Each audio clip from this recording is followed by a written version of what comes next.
Today I had something kind of funny happen to me.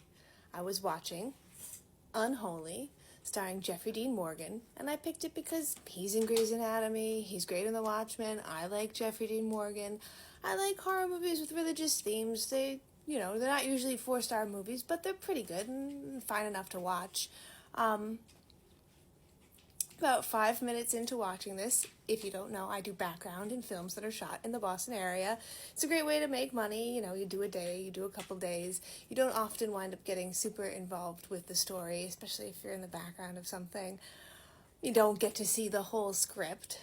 For those of you who don't know what might have happened, 5 minutes into watching this, I get to see the back of my own head.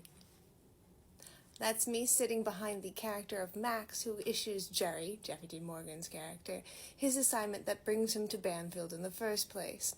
I don't have any lines. I just use the back of my head. I think I move my arm in one of the other takes because he calls Max a couple of times. So eerie. I'm like, man, this seems familiar.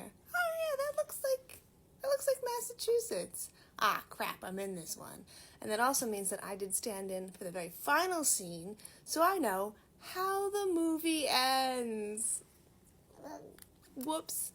Yeah, so my review of this is going to be pretty skewed because it's a mystery thriller. It's a horror movie about what's happening in this town where this woman who is deaf and mute can suddenly speak and says that Mary has given her the power back.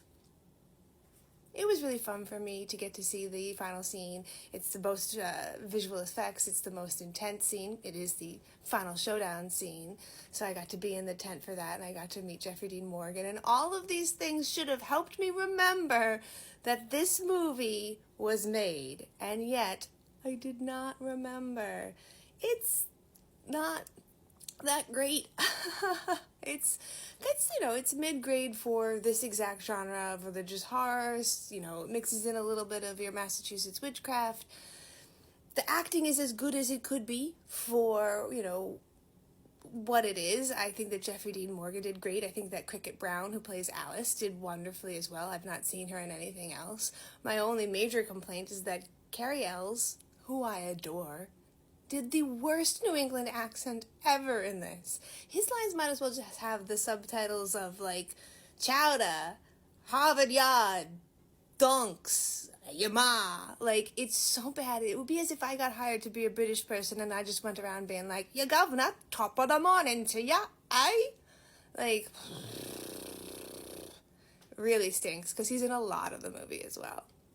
So, I'm going to keep this one kind of short. If you like this genre of movie, it's going to be as good as any of the other ones are.